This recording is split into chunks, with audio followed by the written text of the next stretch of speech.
Bonjour la Bretagne. Je vous rassure, notre ambition n'est pas ce soir de concurrencer le Festival de Lorient, ni les Vieilles Charrues, ni celui de Cornouailles ou du bout du monde. Mais ce soir, je suis venu, malgré tout, vous parler d'ambition. Notre ambition commune, celle qui nous porte depuis le début. Alors je suis heureux ce soir de me retrouver à Quimper avec nombre de mes amis bretons. Je me souviens de la visite faite il y a un peu plus d'un an, j'étais alors ministre, à Ergué-Gabéric, à Plébin, cher Richard, chez toi, le Calvaire, mais aussi nos rencontres économiques. Et un an plus tard, aujourd'hui, je suis avec vous, porteur d'autres responsabilités, que je mesure chaque jour un peu plus. Celle de porter ce mouvement collectif, cette volonté d'aller de l'avant, de réveiller les uns et les autres. Et oui, je suis heureux ce soir d'être ici, dans ces terres d'ambition et d'aventuriers.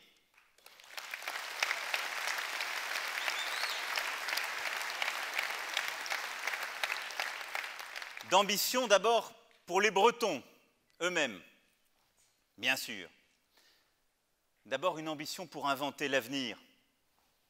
C'est un territoire d'aventuriers, de découvreurs, d'explorateurs, de héros sportifs contemporains, et un territoire qui ne cesse d'innover. Je l'ai vu à plusieurs reprises. À Rennes, là aussi comme ministre, puis plus récemment, à Lannion, il y a plusieurs mois, et nous l'avons vu toute la journée ensemble, quels qu'en soient les secteurs, de l'agriculture au car, en passant par bien d'autres. L'innovation est au cœur de cette terre, cette volonté d'inventer l'avenir, de regarder devant. Votre ambition est aussi vouée à enrichir chaque jour ce que vous êtes, à préserver votre singularité, vos atouts, votre identité. Parce qu'un Breton, au fond, c'est un enraciné. Je pense aux langues de Bretagne, qui sont une formidable richesse.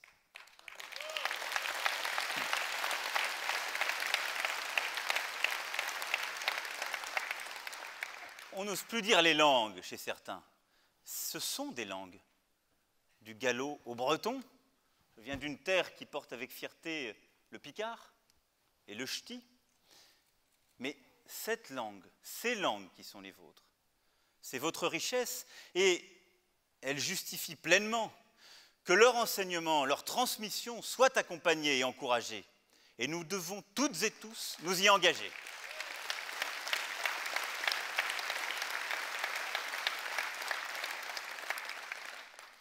Mais votre force surtout, c'est que l'ambition que vous portez, elle dépasse largement Quimper, elle dépasse largement le Finistère, elle dépasse largement la Bretagne.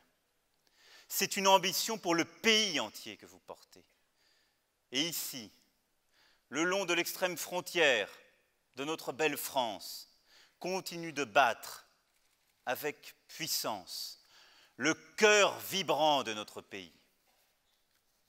Cette ambition bretonne, c'est celle qui vise d'abord à protéger le pays tout entier.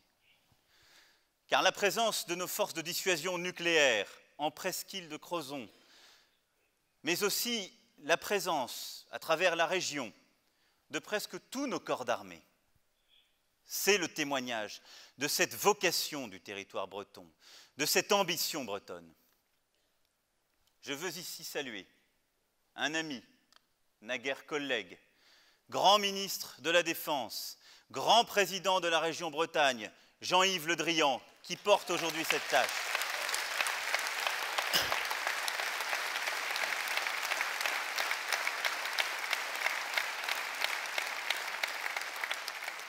Et il a encore récemment, à travers un discours fort sur la cyberdéfense, dessiné la vocation nouvelle de ce territoire et de nos ambitions communes.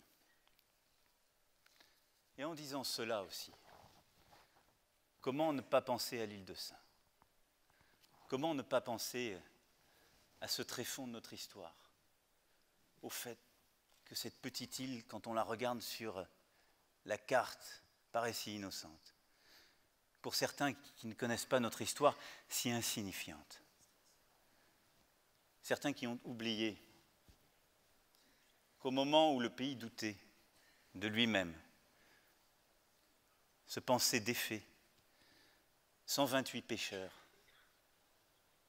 ont décidé de ne rien abandonner. 128 pêcheurs ont décidé de résister. Et comment ne pas se souvenir, quand on parle de cette vocation bretonne, de porter la fierté française, de cette ambition française d'ici? Comment ne pas se souvenir de cette scène où le général de Gaulle, passant en revue les premiers résistants, cette poignée de femmes et d'hommes un peu fous, disaient alors quelques-uns, qui étaient auprès de lui, voyant les uns et les autres se succéder, et tant de sénants décliner leur identité et le lieu d'origine, s'exclamaient « Mais l'île de Sein, c'est donc le quart de la France ?»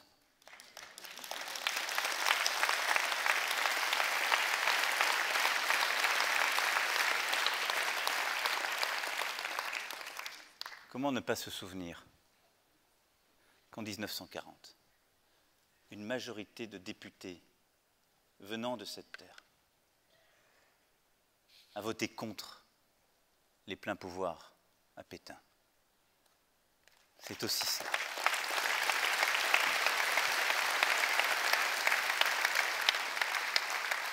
Alors cette ambition qui vous dépasse, c'est la clé de votre identité.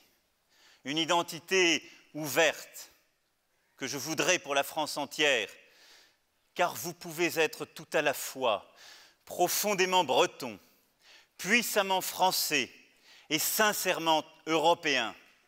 C'est cela votre identité.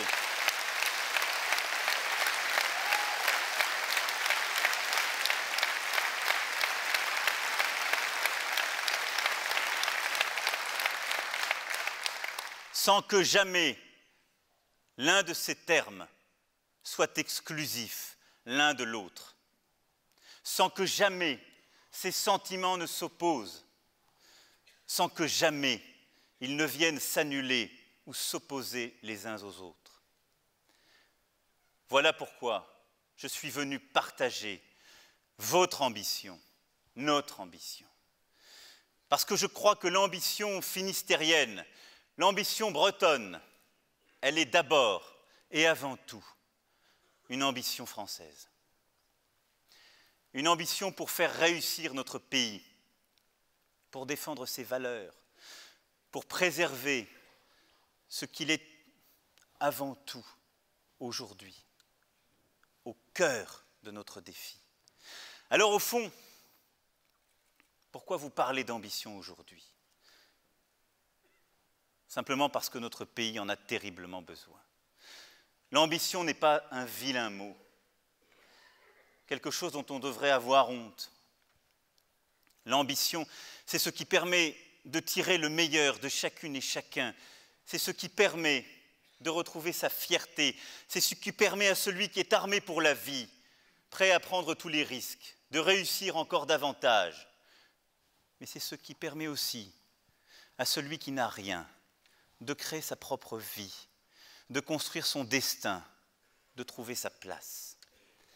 L'ambition, c'est aussi ce qui a permis à notre mouvement d'éclore.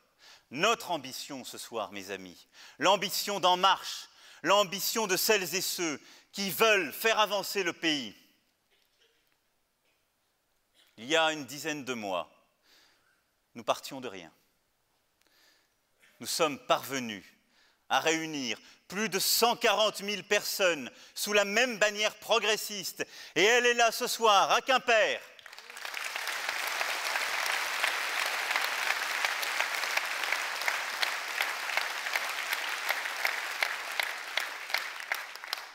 Et le succès de notre mouvement en Bretagne en est d'ailleurs la preuve. Je veux saluer en particulier les maires et les élus bretons qui m'ont d'ores et déjà apporté leur parrainage et qui sont ici présents.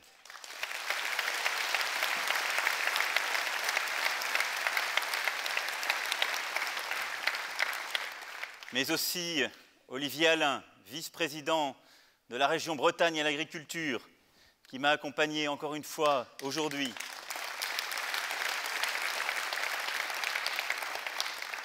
Pierre Karaleskine, que vous venez de voir et qui a introduit ce meeting, chargé de la mer et de la pêche à la région. Mes deux amis, Corinne Erel, Jean-Pierre Leroc, au sein d'En Marche, qui porte aussi les couleurs de la Bretagne.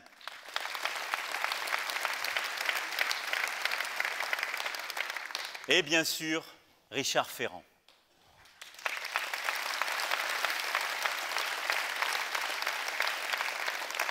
Je dois dire que quand je me suis demandé à qui confier la responsabilité du secrétariat général d'En Marche,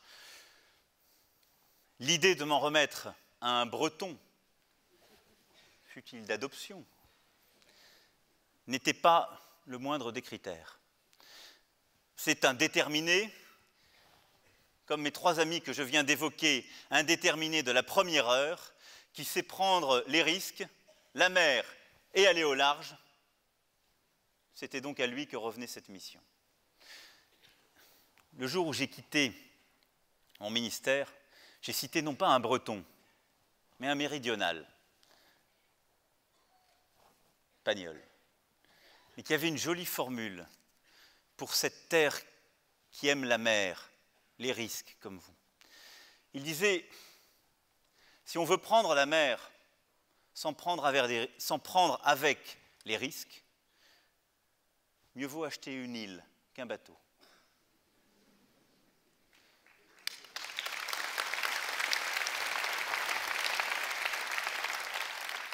C'est une terre de mer, mais aussi une terre de marins. Nous avons pris la mer, le bateau est chaque jour plus grand, et nous irons au bout de cette odyssée.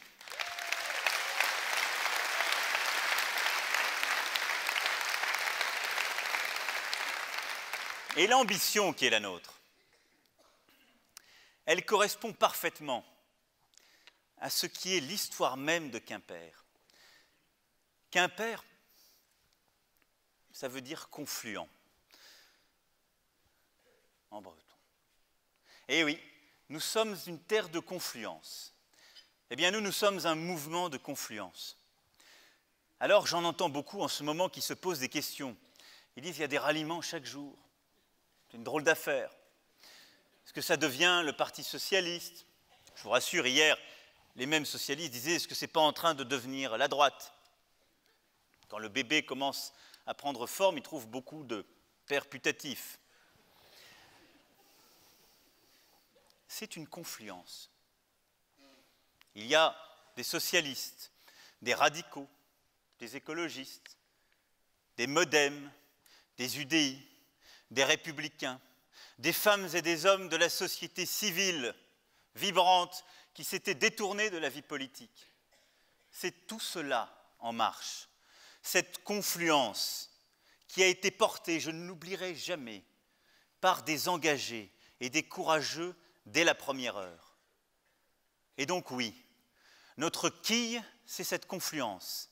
Elle ne gîtera ni d'un côté ni de l'autre. Elle aura toujours une boussole.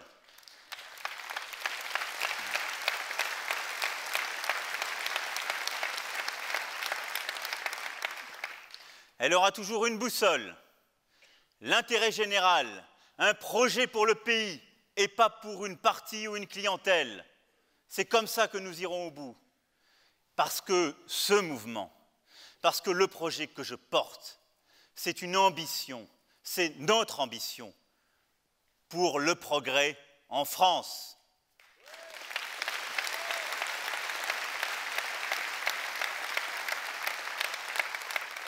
Alors oui, nous aurons dans les semaines à venir d'autres ralliements, je l'espère, de plus en plus.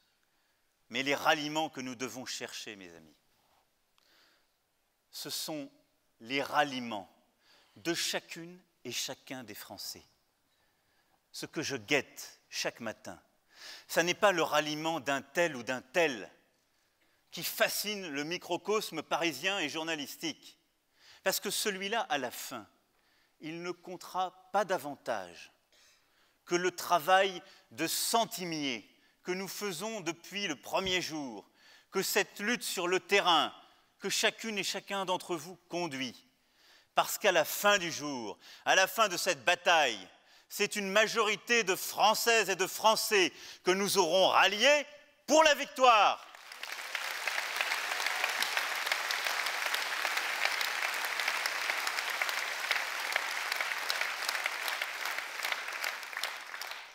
Alors l'ambition d'En Marche, c'est de répondre aux vrais problèmes et de parler des vrais sujets. Notre ambition, c'est dans un monde de risques, de transformations profondes, d'apporter les sécurités individuelles, les nouvelles protections, sans lesquelles les uns et les autres hésitent à prendre le large, restent parfois à l'abri, doutent ou ont peur du changement. Le projet que nous portons, c'est un projet progressiste parce qu'il vise à inventer ces sécurités nouvelles, à reconstruire non pas un projet d'égalité pour tous et toutes, parce que c'est un projet onirique, ce serait une promesse mensongère, mais un projet pour que l'égalité des possibles se fasse en actes. Nous sommes toutes et tous différents. Il y a des gens plus doués que d'autres. Il y en a qui sont plus travailleurs que d'autres. Il y en a qui auront plus de chance que d'autres. Mais ce qui est insupportable, c'est qu'à mérite équivalent, parce qu'on est né dans une famille, dans un quartier, sur un territoire plus retranché que les autres, on ne puisse pas exprimer ses talents de la même façon. C'est cela, le projet qui est le nôtre, l'ambition qui est la nôtre. C'est cette ambition de justice sociale, cette ambition première que je veux pour le pays. Alors elle se traduit comment, concrètement? Par une ambition pour la santé. Je l'ai déjà dit et redit, et je le répéterai chaque jour de cette campagne. Nous serons demain dans un centre important de la région qui rééduque, répare des vies. J'ai passé beaucoup de temps avec nos concitoyens qui soignent et qui s'occupent des uns et des autres. Il n'y a pas de risque qui peut être pris. Il n'y a pas de société qui peut se transformer si on ne prévient et ne protège face aux aléas de la vie. Pour la santé, je veux une meilleure prévention. Pour ce faire, je me suis engagé à ce que dans toutes les études de médecine, d'infirmiers et d'infirmières, de kinésithérapie, de dentistes, il y ait au moins 3 mois dédiés à la prévention. Les jeunes étudiants iront dans les écoles, dans les maisons de retraite, dans les endroits les plus défavorisés pour faire de la prévention. C'est l'économie la plus efficace, c'est ce qui est essentiel pour notre société. Parce que ce projet pour la santé est un projet d'ambition, je veux aussi que nous puissions couvrir 100% des dépenses liées aux lunettes, aux prothèses dentaires et aux prothèses auditives. Pourquoi? Parce que c'est prévenir des risques plus graves, parce que c'est là aussi une vraie justice économique et sociale, parce qu'un jeune qui ne peut pas lire au tableau, sous prétexte qu'il n'est pas corrigé, c'est un jeune qui n'apprend pas. Parce qu'un chômeur qui ne peut pas soigner ses dents, sous prétexte que c'est mal remboursé, c'est un demandeur d'emploi qui n'est pas embauché. Parce qu'une personne âgée qui n'entend pas et qui ne peut pas s'équiper, C'est une personne qui s'enferme dans la dépendance, plus rapidement dans la sénilité et l'isolement.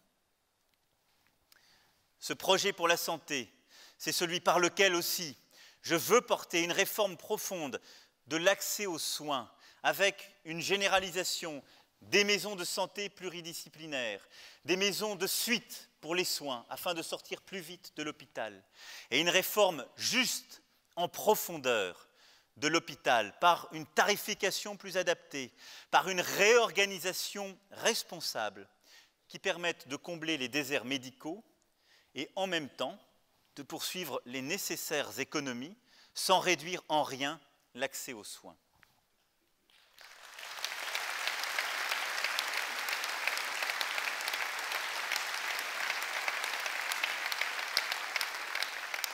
Cette ambition pour la santé, j'y suis revenu il y a quelques semaines, chez nos amis à Nevers, beaucoup plus en détail.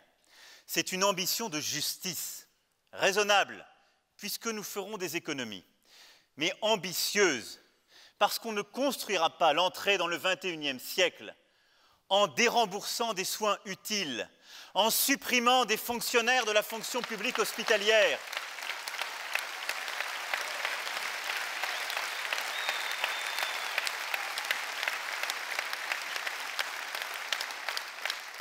parce que le projet respectable qui est porté par les conservateurs de notre pays, c'est un projet qui est à la fois inefficace. Les déremboursements de petits soins, comme on nous l'a expliqué. Je dois vous confesser ici que je n'ai toujours pas compris ce qu'était un petit soin.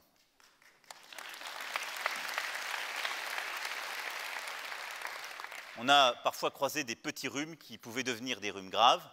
En tout cas, ces déremboursements, ils conduiront à des risques plus graves. Ils conduiront à ne pas traiter certaines petites pathologies, précipitant vers des maladies plus graves et se faisant plus coûteuses. Le coût à la fin, je vous le parie, sera plus important. Mais c'est aussi un projet injuste. Si les petits soins sont déremboursés, les plus fortunés d'entre nous se soigneront toujours autant. Les plus modestes auront la couverture maladie universelle. Mais les classes moyennes, elles, n'auront rien. Ce seront les victimes de ce projet.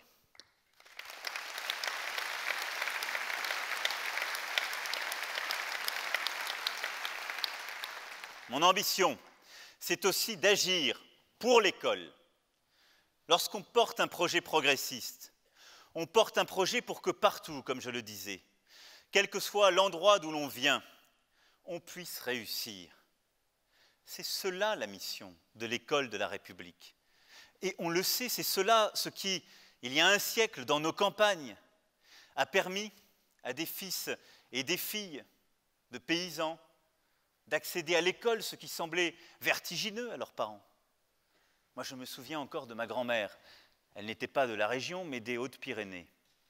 Me racontait, son père était chef de gare et sa mère concierge, que pour ses parents, c'était invraisemblable qu'une fille, qui plus est, poursuive au-delà des 14 ans ses études. C'est l'école de la République qui a fait qu'un instituteur lui a fait confiance, lui a dit « il faut continuer un peu plus loin ». Et puis qu'un autre, un professeur de philosophie, qui fait partie de ma propre mémoire. Vous imaginez ce que c'est que la République? C'est ça la République. Ça n'est pas un mot qu'on envoie à la figure des gens comme un sel qui ne sale plus. La République, ce sont des visages de gens engagés qui transforment des vies. Moi, ma vie, mes souvenirs, ils sont faits des souvenirs d'enfance de ma grand-mère et de ce professeur de philosophie que je n'ai jamais vu, mais dont j'ai l'impression de connaître le visage, parce qu'il lui a fait lire Paul Valéry un jour, et qu'il a dit à ma grand-mère, au début de ce siècle, à Bagnères de Bigorre, il faut que vous alliez suivre des études pour devenir institutrice à Toulouse. Puis après, la vie fait son œuvre. Ma famille a poursuivi son chemin et je suis devant vous aujourd'hui. Mais il y a une chose, ça n'aurait jamais été possible sans l'école de la République.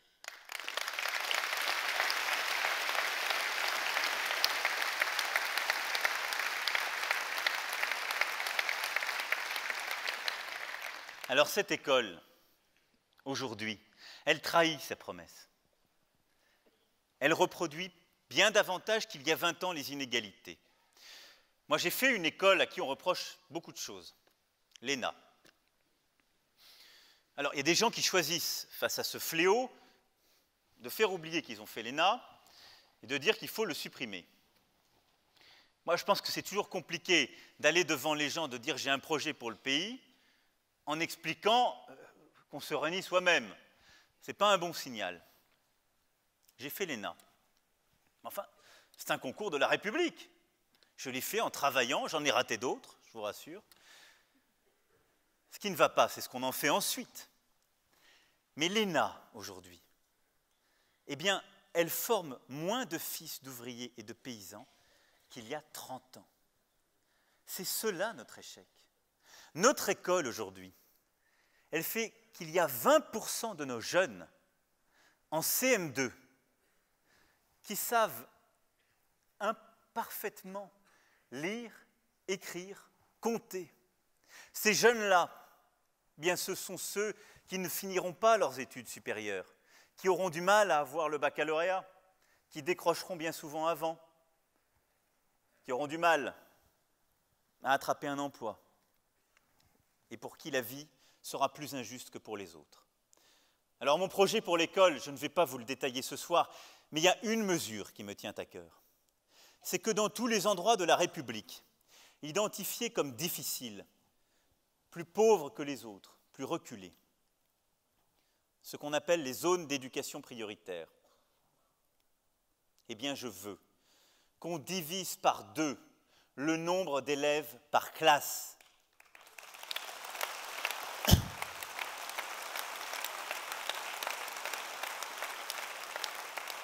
En CP et en CE1. 6 000 CP, 6 000 CE1. C'est très pratique ce que je vous dis là. Parce que si on ne fait pas ça, on ne peut pas former ces enfants. On les laisse face aux injustices. Et donc, il faudra là réallouer une partie des maîtres et des postes qui ont été créés ces dernières années et dispersés un peu partout. Et il faudra investir un peu de ce que nous économiserons en simplifiant l'épreuve du baccalauréat et en réorganisant une partie du reste de notre école. Je veux aussi qu'il y ait plus de temps d'enseignants devant les élèves. Si nous voulons réussir ce combat de la République et de l'école, nous devons arrêter ce mouvement commencé il y a maintenant 10 ans, qui consiste à réduire le temps d'enseignement. C'est de la démagogie, c'est de la défaite. Les enfants ont besoin d'être éduqués, ils ont besoin d'enseignement.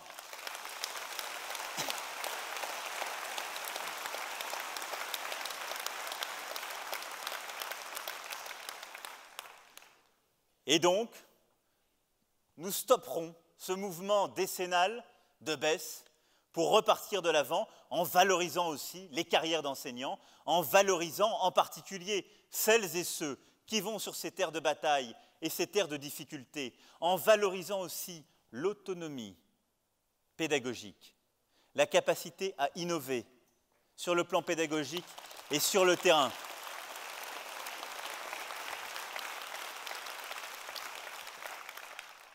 L'ambition que nous portons, vous l'avez compris, c'est donc d'apporter ces véritables sécurités nouvelles et contemporaines sans lesquelles on ne peut pas prendre des risques. C'est aussi cela que je porte, en réformant en profondeur notre système de chômage, notre système de formation continue, pour qu'on puisse demain former partout en France toutes celles et ceux qui n'ont pas de qualification, qui sont des chômeurs de longue durée, et qui ont besoin d'être accompagnés pour se réorienter dans leur carrière. C'est indispensable.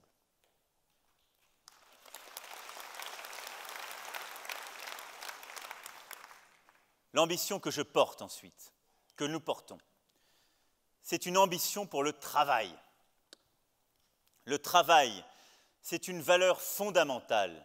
Le travail, c'est ce autour de quoi nous allons rebâtir notre projet de société, la capacité offerte à chacune et chacun de retrouver une place.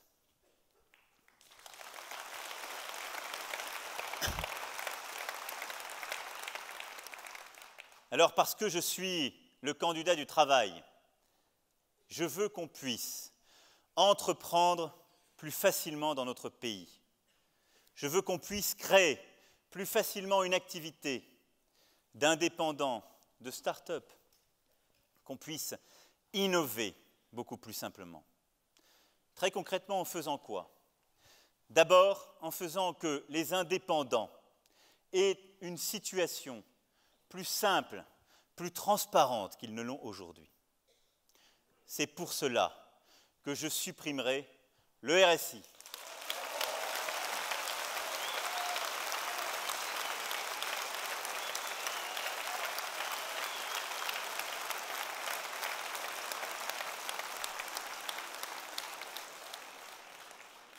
Le régime social des indépendants. S'il y avait une petite dizaine de personnes qui ont l'air de ne pas connaître le RSI dans cette salle.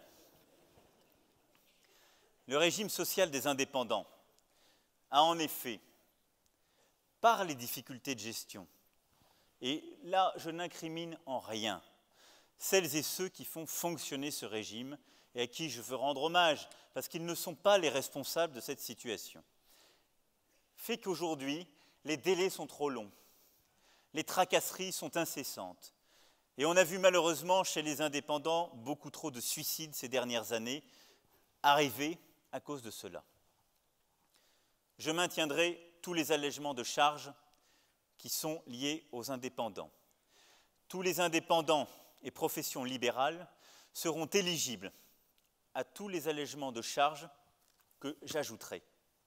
Et en particulier, les 6 points de charge en moins pour tous les salariés, tous les entrepreneurs que j'ai annoncés dans mon programme. Il touchera aussi les indépendants.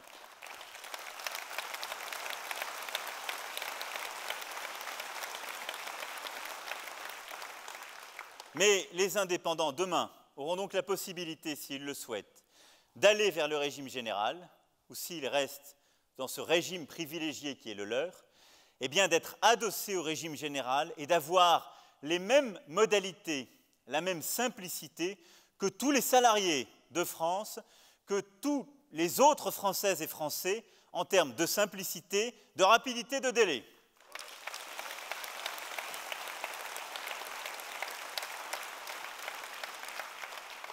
Je veux ensuite continuer à alléger le coût du travail. Cela veut dire transformer le crédit d'impôt compétitivité emploi en 6 points de charge en moins jusqu'à 2,5 SMIC pour toutes les catégories d'entreprises, qu'elles soient entreprises du secteur privé, de l'économie sociale et solidaire ou du secteur coopératif.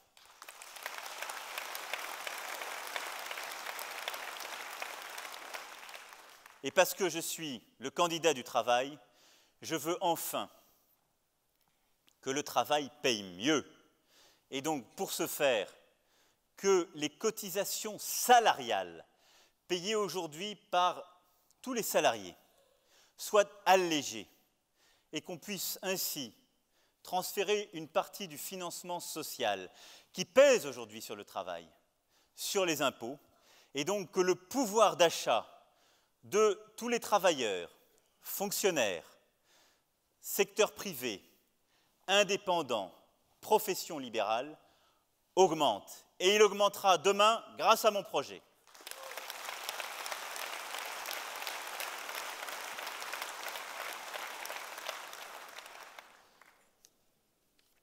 Et quand je parle du travail et de notre ambition pour le travail, je parle évidemment aussi de cette révolution que nous devons faire pour tous les secteurs de notre économie, de l'innovation qu'on voit ici fleurir à travers la French Tech dans toute la région, que j'ai modestement accompagnée, mais je l'ai souvent dit, la French Tech, c'est la meilleure politique publique.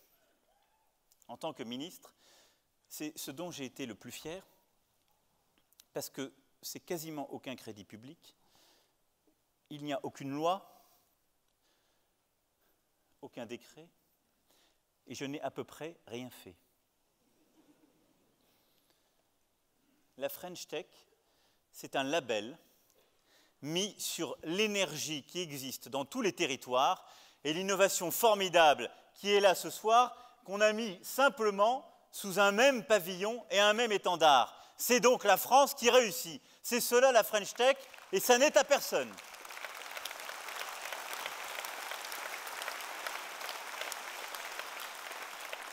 Donc vous voyez, je vous rassure, pas plus que je crois qu'aucun politique n'a inventé l'Internet, l'accès aux géants de la technologie. Je ne suis pas l'inventeur de la French Tech. La French Tech, ce sont vos entrepreneurs, c'est ce cœur vibrant de l'innovation.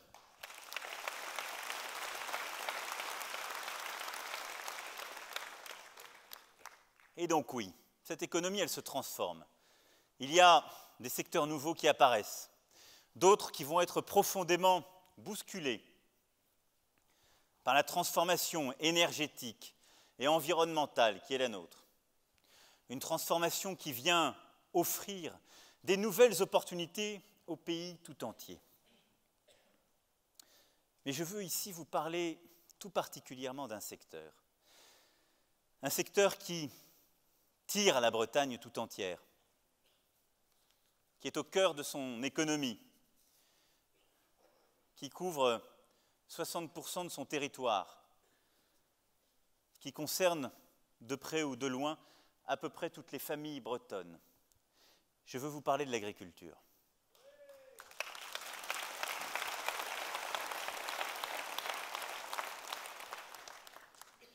Je vais vous en parler parce qu'on l'oublie trop souvent. Parce que quand on parle de ces transformations de notre économie, on oublie le rôle qu'a l'agriculture. Le rôle qu'a l'agriculture et l'agroalimentaire dans nos exports. Ah, on nous parle, je ne vais pas ici faire de polémique sur le sujet, je vous ai dit mon amitié pour Jean-Yves Le Drian, mais on nous parle toujours des Rafales, des grandes réussites, et on lui doit beaucoup là-dessus, de notre industrie de défense. On nous parle volontiers des Airbus, mais on oublie que notre agriculture et notre agroalimentaire, c'est notre fierté à l'export. C'est une vraie réussite.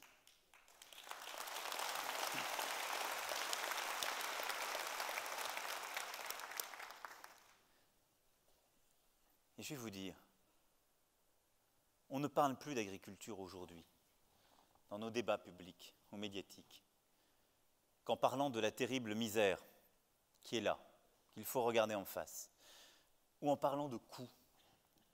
On en parle comme si c'était un secteur qui devait s'effondrer, disparaître, qu'il faut accompagner dans, finalement, cette déliquescence.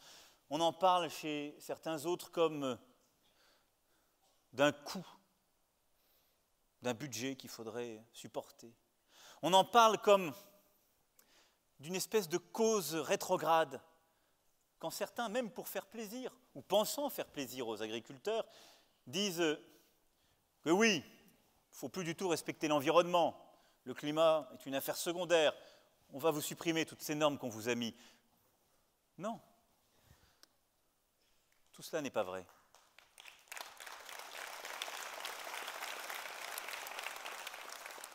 L'agriculture, c'est notre histoire. L'agriculture, c'est notre pays.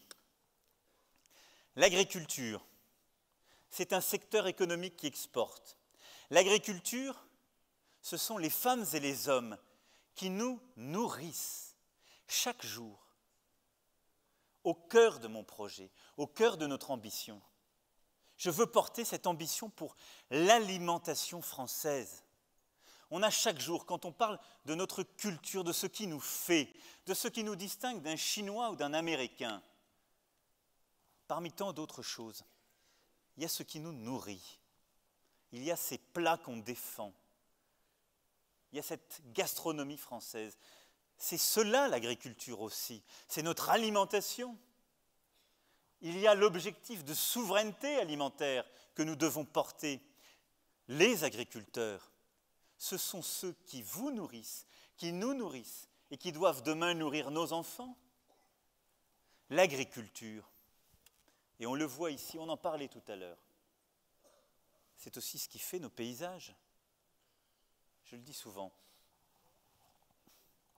dans ces mots qu'on ne doit plus prononcer, vous savez, je suis un grand maladroit parfois. Je dis des mots qu'on ne doit pas dire. Alors, parfois on fait des erreurs. J'en ai fait, en particulier en Bretagne. Et j'ai beaucoup d'émotions encore quand je repense à cette visite que j'ai faite il y a quelques mois chez Gad. Parce que j'avais blessé des gens de manière impropre et injustifiée, c'était une faute.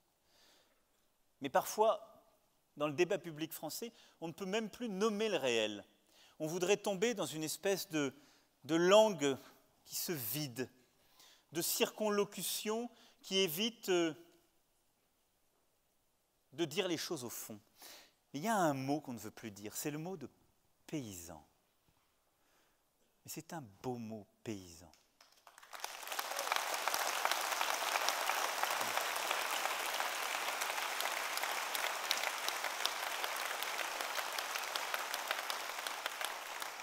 Parce que oui, nos paysans font nos paysages, ils font nos pays, ils transforment la France.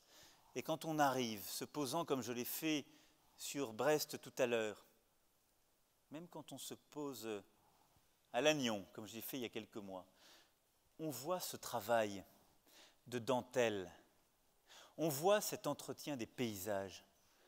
Qui ferait les bocages ? Qui ferait ces paysages variés, multiples? Qui débroussaillerait? Qui fait que notre pays n'est plus une jungle impropre ou une forêt inféconde? Nos paysans. Quand on parle d'agriculture, c'est aussi de cela dont nous devons parler. Et puis, vous pouvez le dire, c'est pour eux.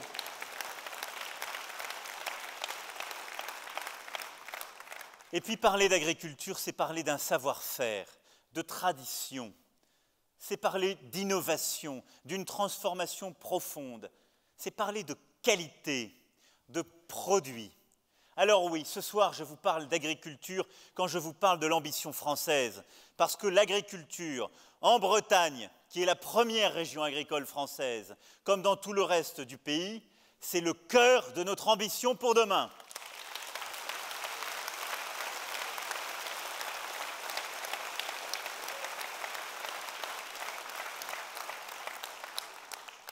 Alors, je le sais, les années dernières ont été difficiles.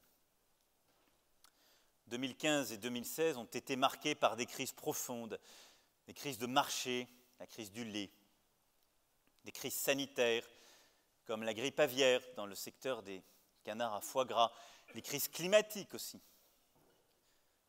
Le gel qui a touché le vignoble bourguignon, les mauvaises récoltes qui ont touché nombre de céréaliers.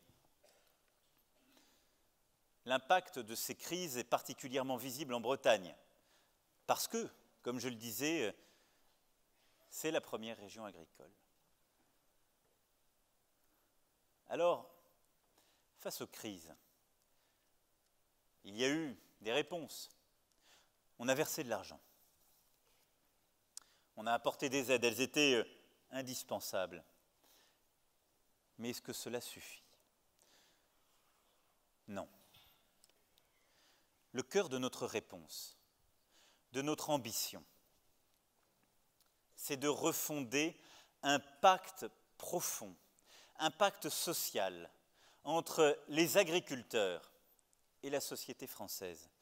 Ce pacte social, c'est un sens, une vision à long terme pour l'agriculture française. Des agriculteurs fiers de leur travail, des citoyens fiers de leur agriculture. Parce que, comme je viens de le rappeler, l'agriculture, elle est au cœur de l'histoire, mais aussi du projet français.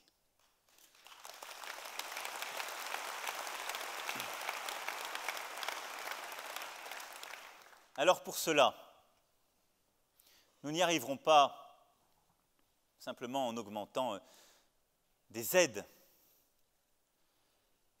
J'entends parfois des discours simplistes là-dessus. Non. D'ailleurs, ce n'est pas ce qui nous est en premier demandé. J'étais tout à l'heure avec quelques-uns d'entre vous sur ces belles terres du Finistère, à Plévin, près de Châteaulin, dans la famille Nédélec. Un peu plus de 50 vaches. Je suis arrivé, on m'a dit les difficultés du quotidien. J'ai eu un chef d'exploitation formidable, son fils, courageux, qui va reprendre le flambeau. On ne nous a pas parlé d'aide. On m'a dit une chose. On veut pouvoir vivre dignement de notre travail.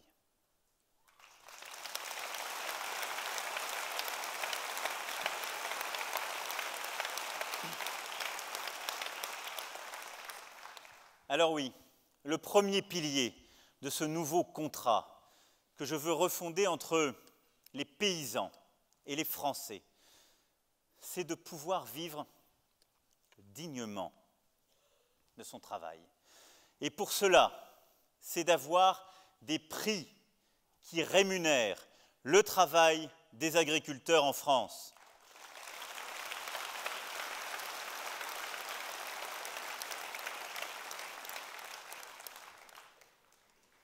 Non pas des aides, non, mais d'avoir le juste prix pour les produits. Alors, pour ce faire, il faut d'abord acter d'une chose. Là aussi, M. Nédélec me l'a dit tout à l'heure, moi je travaille avec à peu près les mêmes prix qu'il y a 30 ans. J'ai dû faire des investissements, me mettre aux normes. Olivier, il sait bien, m'a dit à peu près la même chose. Le marché est plus difficile, les contraintes pour produire ne sont pas les mêmes. On a évidemment un droit social qui n'est pas le même et c'est bien normal. Mais les prix n'ont pas bougé. Parfois même, ils ont diminué. Ce que je veux, c'est renforcer le pouvoir de négociation des agriculteurs dans le respect de la législation européenne pour qu'ils fassent le poids face aux industriels et aux distributeurs.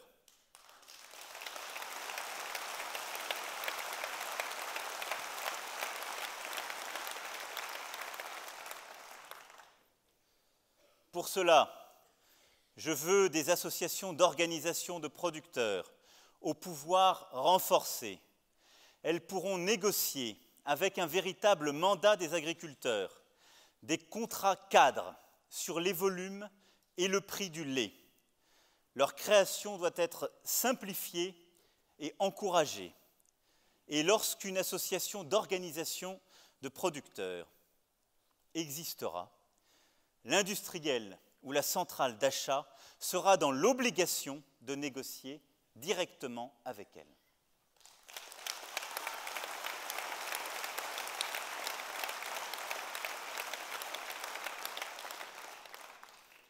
Au fond, mon message aujourd'hui, c'est que l'agriculture n'est pas simplement l'affaire des agriculteurs. Et c'est aussi un appel à la responsabilité collective. On doit réorganiser les filières par ces contrats et ces associations. Mais il faut aussi que chacune et chacun, nous soyons responsables. Et donc c'est un appel à la responsabilité des transformateurs pour que, dans leur marge, ils pensent aux producteurs et distribuent de manière juste la création de richesses. C'est un appel à la responsabilité de la grande distribution. Et en tant que ministre, je suis celui qui a augmenté partout les contrôles sur les marges et le respect de la loi sur les grands distributeurs. Et je sais aussi dire la responsabilité avec laquelle plusieurs enseignes ont su valoriser des produits du terroir, ont su respecter certains producteurs pour maintenir les prix, valoriser. Et je sais là-dessus aussi le travail que nous avons mené avec plusieurs d'entre vous, il y a quelques mois, sur l'étiquetage et la valorisation des produits bretons. Mais c'est aussi un appel à la responsabilité de tous les Français, qui doivent être un peu plus que des consommateurs, mais des acteurs engagés pour leur pays.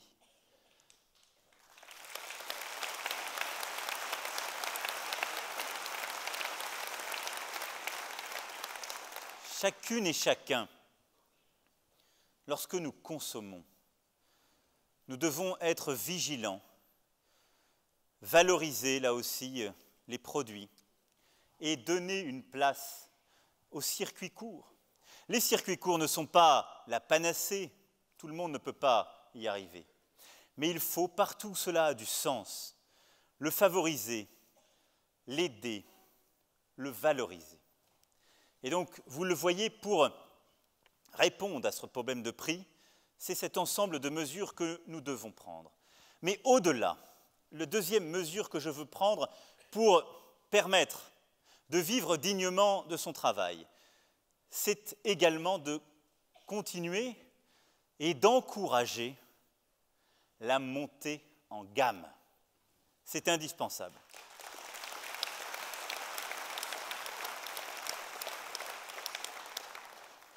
Qu'est-ce que cela veut dire concrètement? Ça veut dire que les standards qui existent dans nos régions, dans nombre de nos produits aujourd'hui, sont des bons standards. Il ne faut pas laisser dire des choses là-dessus indues ou impropres. J'entends des discours qui sont souvent désobligeants pour nos agriculteurs. Mais il y a plusieurs modèles. Et je ne défends pas un modèle unique. Il faut un modèle parfois plus intensif, et dans ces cas-là, mieux orienté vers l'export. On s'en souvient, cher Richard. C'est ce qu'on a fait avec Doux, et toutes celles et ceux qui travaillent autour de cette belle entreprise et qui, en Bretagne, produisent des poulets de manière intensive et les exportent vers d'autres marchés. Il y a aussi des modèles moins intensifs, qu'il faut également privilégier et protéger à travers les circuits courts, qu'il faut, comme je le disais, encourager.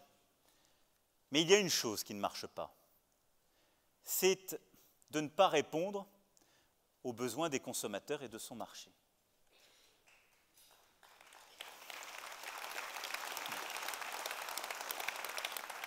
Et donc, nous devons valoriser nos produits, continuer à aider à l'export, mais en même temps, permettre partout sur le territoire à nos paysans de monter en gamme, d'améliorer la qualité, d'aider à investir pour faire de meilleurs produits, produire mieux, produire avec des labels, produire en polluant moins, produire en inventant là aussi de nouveaux types de production. Je veux ici être très clair avec certaines et certains qui mènent des combats rétrogrades.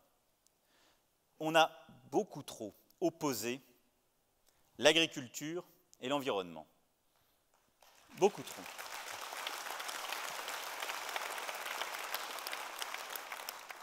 Dans la montée en gamme, il y a l'indispensable montée en gamme pour répondre aux contraintes environnementales. Et là-dessus, les paysans bretons n'ont aucune leçon à recevoir. Aucune. Parce que la qualité de l'eau bretonne, elle est largement due au travail, décennie après décennie, des paysans bretons.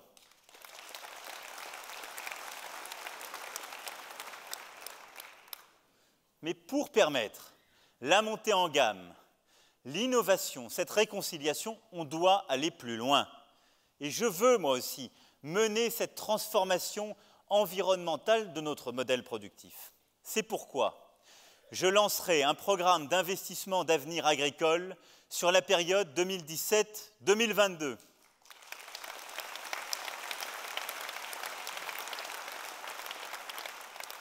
C'est une première. Cela n'a jamais été fait. on parle toujours de programmes d'investissement d'avenir pour les start-up, pour des secteurs qui paraissent construire la France de demain. Mais la France de demain, c'est aussi cette transformation de la France agricole que j'évoquais. Et donc, cela permettra l'accès à des financements nouveaux, non pas de la nouvelle dépense publique, mais du financement d'investissement pour des projets de modernisation des exploitations ayant un impact positif sur l'environnement, pour des projets de développement, d'activité et de transformation et de distribution qui privilégient notamment les circuits courts, en privilégiant les projets coopératifs.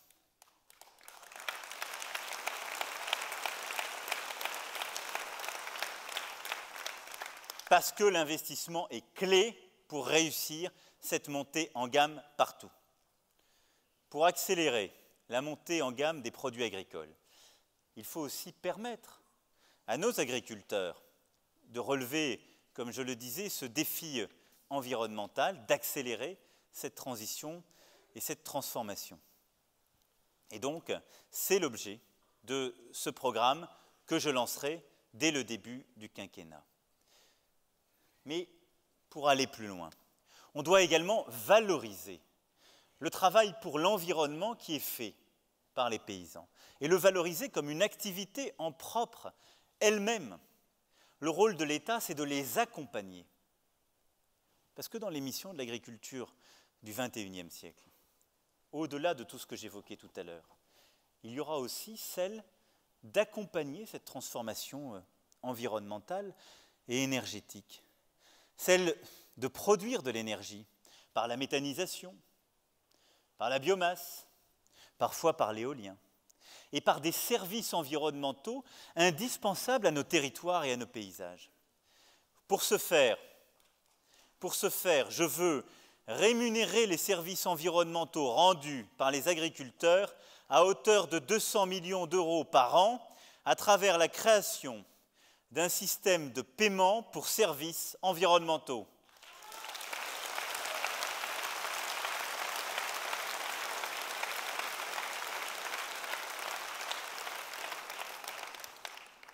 Et là aussi, ça n'est pas de la dépense publique en plus. Ce système, modeste, mais important, c'est de la réattribution de certains mécanismes aujourd'hui qui ne tiennent pas suffisamment en compte les nécessaires investissements pour l'environnement. Le deuxième pilier,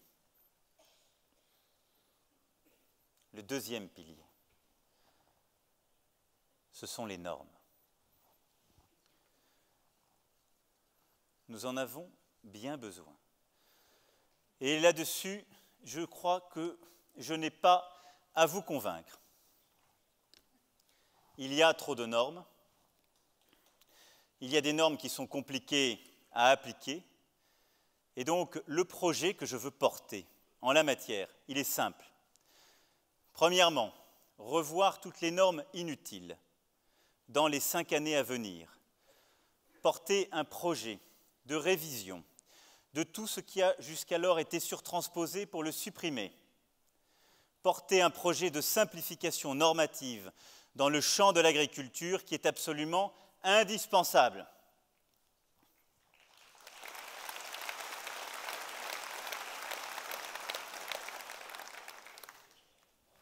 Deuxièmement, permettre un droit à l'erreur pour tous les particuliers, pour toutes les entreprises et en particulier pour les exploitants agricoles.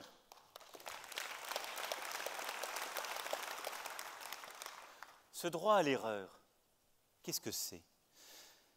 C'est la possibilité, quand on est contrôlé pour la première fois et qu'on a commis une infraction qui n'est pas une infraction pénale, où on ne met pas en cause la vie d'autrui, eh bien de ne pas avoir une administration qui vous sanctionne, qui vous met tout de suite des pénalités, mais une administration qui vous conseille, qui vous corrige.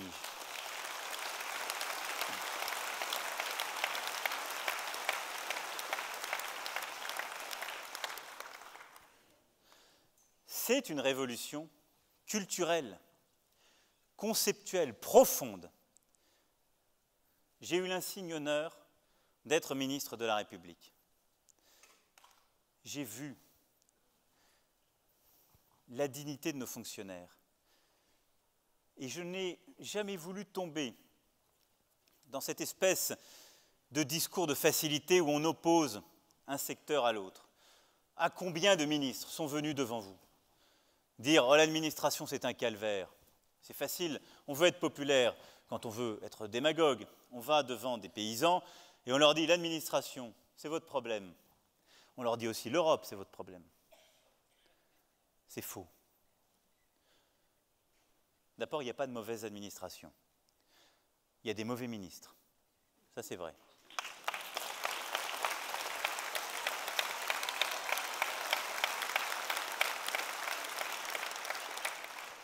Quand vous dirigez votre exploitation agricole, votre entreprise, votre exploitation, votre classe, votre association, que sais-je, votre mairie,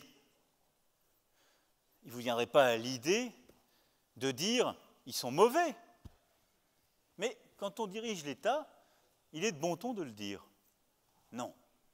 Mais on s'est enfermé dans une espèce d'opposition culturelle où la dignité de l'administration est bien souvent de contrôler et de sanctionner, et où du coup, le reste de la vie économique et sociale se sent comme oppressé.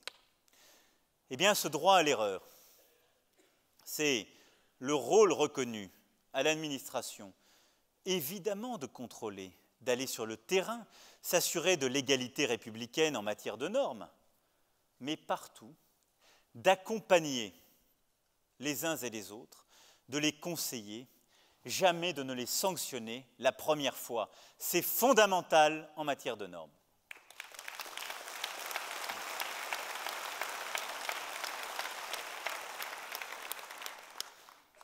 Enfin, le troisième pilier de cette ambition pour l'agriculture, de ce pacte refondé, c'est l'Europe et la PAC. Ah oui, il y en a beaucoup qui viennent vous expliquer que l'Europe, c'est la source de tous les maux. Mais on était tout à l'heure avec vos représentants, cher Olivier, on était avec la FDSEA, on était chez vous, monsieur Nedelec. J'étais à Rennes il y a quelques mois. On ne m'a pas dit on ne veut plus de l'Europe. On ne m'a pas dit l'Europe, c'est notre problème. On m'a dit les réformes européennes qui ont été mal préparées, mal pensées, les dérégulations européennes, les incohérences européennes, c'est mon problème. Mais pas l'Europe en elle-même. C'est très différent.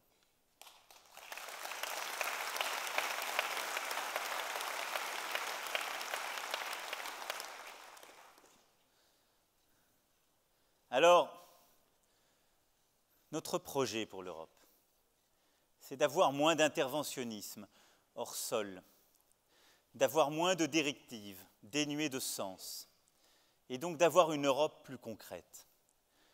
L'Europe ne peut fonctionner et être acceptée que si elle est un moteur de progrès, que si elle est synonyme de soutien, que si elle se bat pour les peuples et non contre eux. Et ma conviction, c'est qu'il est urgent de renégocier les règles de la concurrence pour que cette concurrence soit non faussée. Il n'est pas normal que des travailleurs détachés des pays de l'Est peuplent les abattoirs allemands alors qu'ils sont payés 4 € de l'heure avant la mise en place d'un salaire minimum, alors qu'ils ne sont pas soumis aux mêmes règles. Et donc oui, je mènerai à son terme une réforme de la directive sur le travail détaché. Elle est indispensable.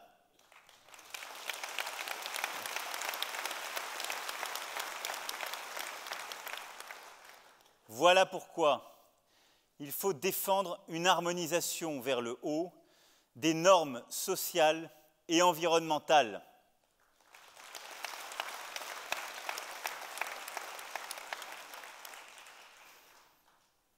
Qu'est-ce que cela veut dire? Non pas détricoter les règles françaises, comme certaines ou certains vous le promettent, non pas dire on fera moins d'environnement, mais dire ce qui est imposé en France doit l'être partout en Europe de la même façon, avoir les mêmes contrôles.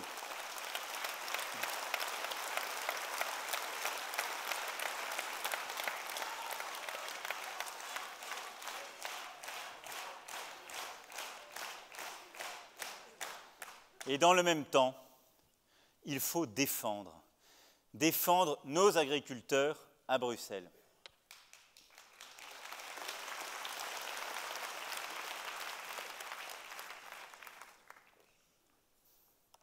Et je dois dire ici, parce que je l'ai vu faire moi-même au gouvernement, que contrairement à ce que beaucoup ont parfois dit, Stéphane Le Foll, en tant que ministre, s'est battu à Bruxelles. Et il a fait le maximum dans le cadre de la PAC qui avait été renégociée pour défendre les intérêts de l'agriculture française. Et je veux ici le défendre contre les caricatures parfois faites.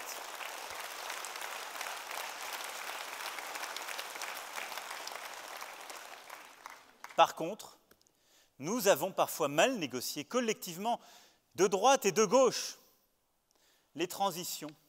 On avait mal préparé la dérégulation, on avait mal préparé la sortie des quotas, on avait mal modernisé nos structures. Et donc oui, la dérégulation européenne, nous en avons été victimes et c'est cela que nous devons corriger. Voilà pourquoi je veux, dès mai 2017, dans le cadre des négociations pour la PAC 2021, que la France propose la création, dans le cadre du premier pilier et d'une PAC au budget préservé, d'un système de subvention contracyclique de garantie sur les prix ou le chiffre d'affaires. C'est indispensable.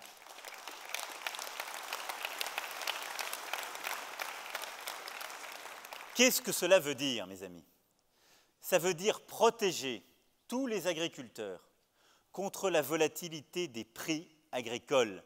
Ça veut dire éviter, parce que le prix d'un seul coup bascule ou s'effondre, parce qu'il y a un éternuement en Australie ou ailleurs, parce que le marché chinois s'effondre, parce que certains surproduisent, éviter que les prix ne s'effondrent et que de ce fait, certaines exploitations, des milliers, parfois des centaines de milliers à travers l'Europe, ne doivent mettre la clé sous la porte.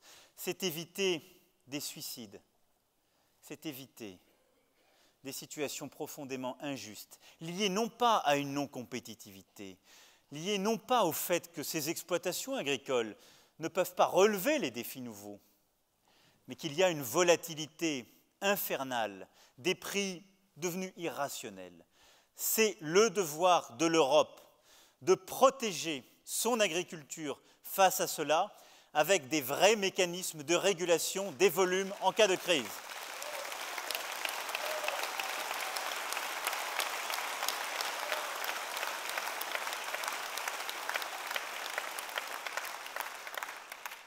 Et puis, bien sûr, je veux avoir un mot pour ces travailleurs de la mer, cher Pierre. L'autre pilier de la Bretagne, c'est la pêche.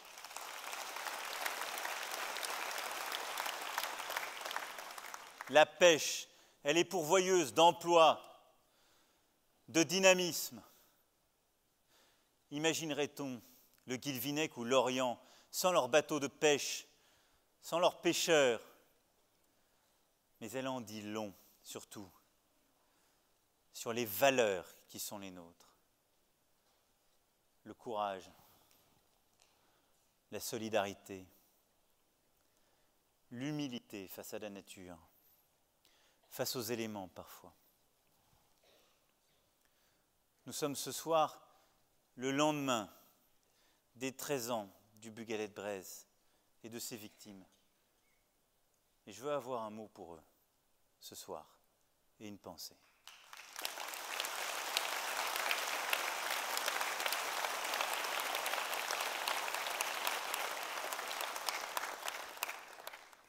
Nos pêcheurs, ce sont des courageux, ce sont des vaillants, ce sont des femmes et des hommes qui, dans la nuit, quittent leur famille, parfois pour longtemps.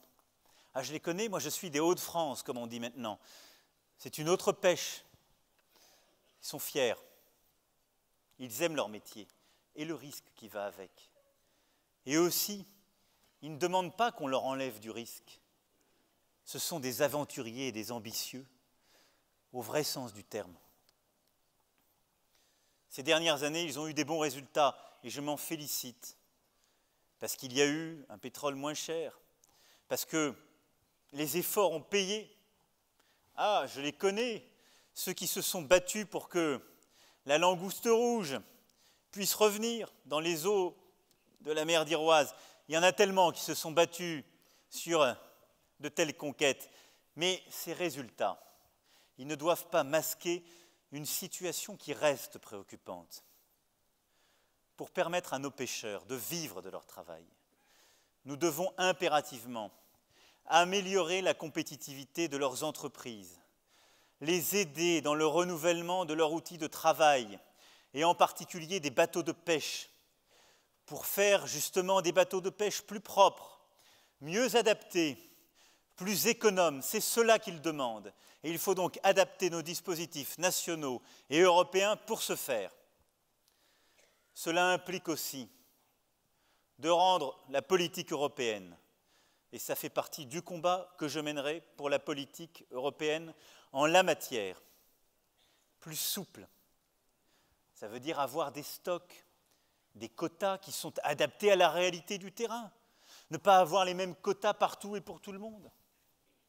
Parce que quand les stocks existent, on peut réautoriser certaines pêches. Mais aussi des perspectives, car nous devons désormais nous organiser selon des quotas pluriannuels qui permettront aux pêcheurs de voir où ils vont et de cesser, sans mauvais jeu de mots, de naviguer à vue.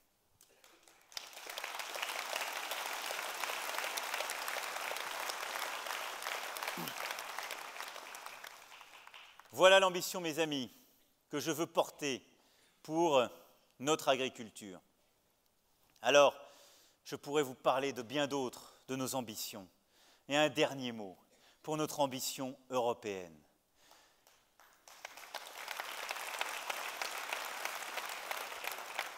Parce que oui, l'ambition que nous devons avoir, cette ambition de progrès, celle qui réconcilie la liberté et la protection, elle est au cœur de notre ambition européenne.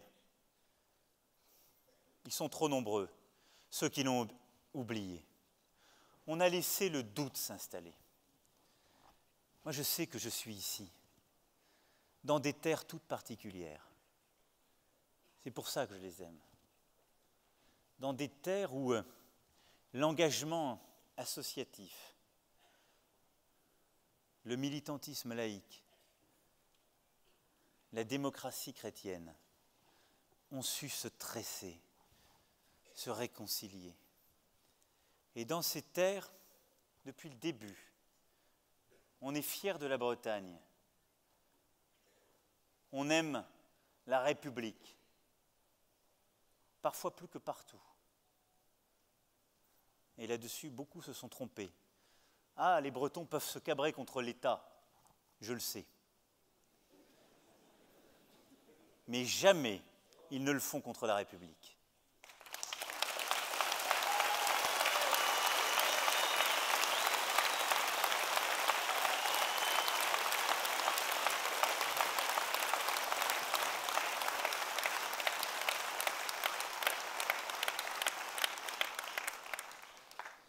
Mais ici, on aime l'Europe, plus que tout. Ici, parce que sans la Bretagne, sans les grandes terres de l'Ouest, l'Europe ne serait pas là. Sans les grandes terres de l'Ouest, la France aurait dit non à l'euro. Je ne l'oublierai jamais.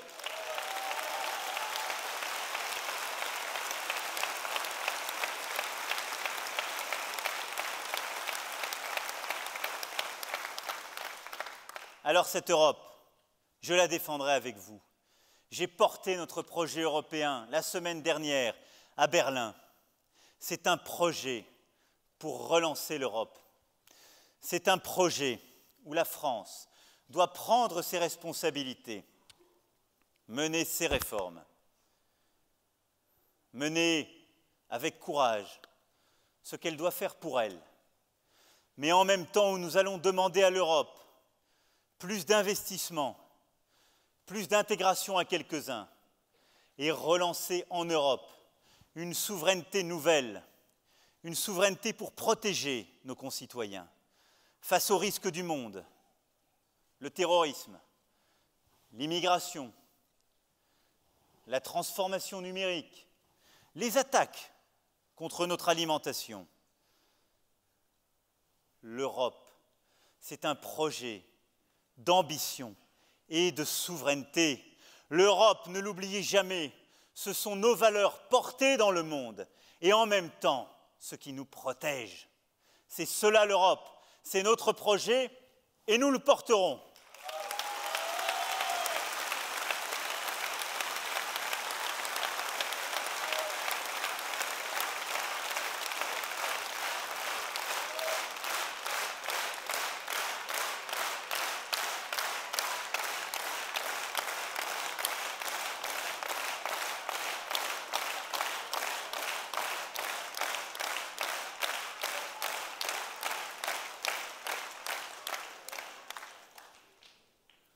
Mes amis, je le dis souvent, nous sommes les seuls à porter le projet européen. Et donc nous le ferons avec fierté.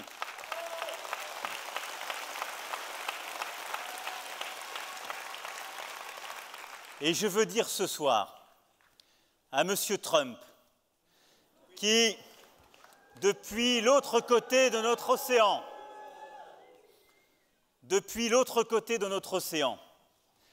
devrait avoir un peu plus d'humilité. Monsieur Trump l'Américain, n'oubliez jamais que si vous êtes une nation libre, c'est parce que des ambitieux sont partis de ces terres avec l'amour de la liberté, avec le même rêve, le rêve français, le rêve européen.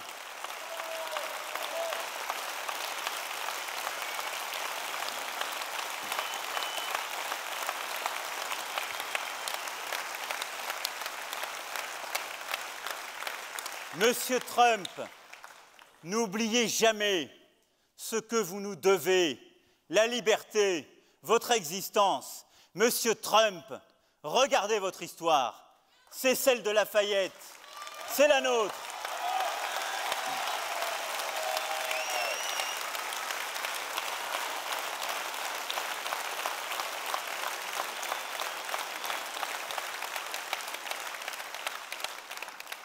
Parce que de la même façon, Monsieur Trump, je regarde notre histoire. Je sais les jeunes Américains qui n'avaient jamais connu l'Europe, qui n'avaient jamais connu la France et qui sont venus mourir chez nous, sur nos plages, sur nos terres. Je sais ces jeunes Américains, je sais.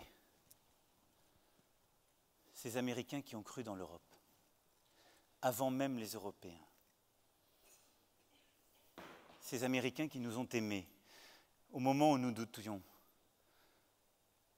Les Marshall et tant d'autres. Alors oui, je vous le dis ce soir, le destin de la France, c'est un destin européen. Le destin de la France et de l'Europe, c'est aussi le destin américain. Cela, personne ne peut le trahir.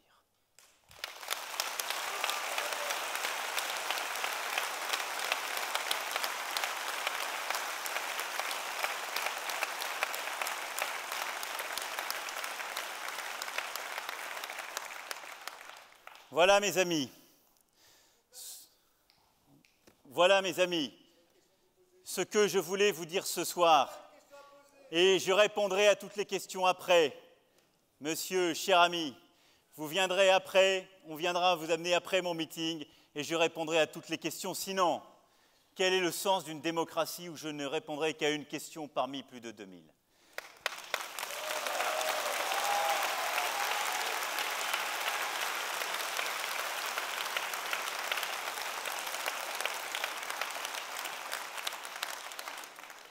Voilà, mes amis, j'aurais pu vous parler des heures, de nos ambitions, de notre ambition pour la France. J'aurais pu vous parler de l'ambition, cher monsieur Salin, de votre grand-père, dont vous me parliez tout à l'heure, quand il a quitté les terres bretonnes pour aller conquérir l'Amérique et vous permettre aujourd'hui d'aller à la conquête avec la prochaine génération de nouveaux marchés. J'aurais pu vous parler de l'ambition de tant et tant de Bretons, fiers d'eux-mêmes, de ce qu'ils sont, de ce que cette terre porte et que nous lui devons. Parce que la Bretagne est une terre qui ose, parce que la Bretagne est une terre ambitieuse.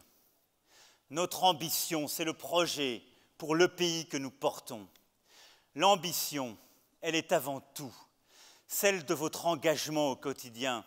Et oui, cher monsieur, vous le disiez, l'engagement sur lequel je compte, c'est aussi celui des territoires. Tout ne se fera plus d'en haut. L'engagement que je porte et l'ambition que je porte, c'est aussi une ambition citoyenne et des territoires. Et ça n'est pas innocent.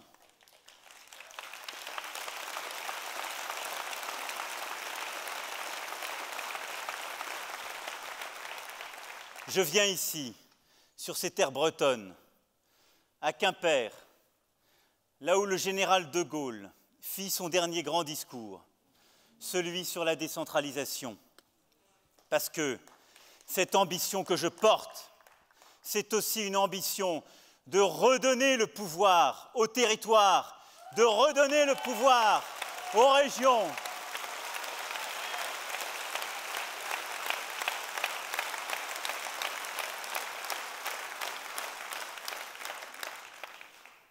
Cette ambition que je porte, parce que c'est la vôtre, c'est une ambition de redonner le pouvoir à chacune et chacun, aux citoyens, aux territoires, aux élus. Je vous le dis, cette révolution en marche que nous portons depuis tant de mois et que nous allons porter jusqu'au bout, c'est un projet d'ambition, mais c'est un projet qui est le nôtre, mes amis.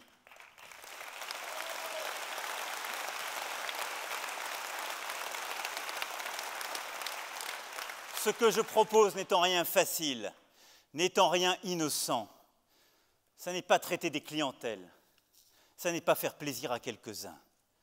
Ce projet, c'est le vôtre, parce qu'à chaque instant, je vous demanderai avec moi de le porter, de le réinventer.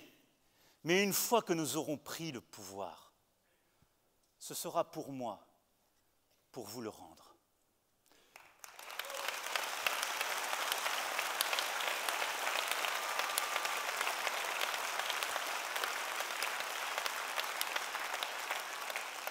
Parce que oui, mes amis, j'ai besoin, dans les 100 jours qui viennent, de votre énergie pour porter ce projet d'ambition partout. Parce que j'ai besoin, partout, de votre fougue, de votre engagement. Parce que j'aurai besoin, demain, de l'énergie des territoires, de la Bretagne, de l'énergie, des élus, des associations, des citoyens, parce que cette ambition, c'est la nôtre. Alors ensemble, je vous en fais le serment. Nous irons jusqu'au bout.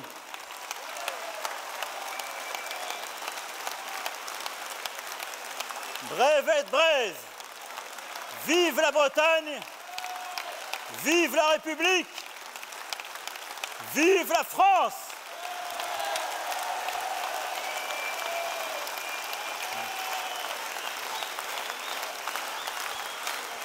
Merci à vous. Merci à vous. Merci à vous. Merci à vous. Merci à vous. Merci à vous.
Kenavo et Avéchal. Merci à vous. Merci beaucoup.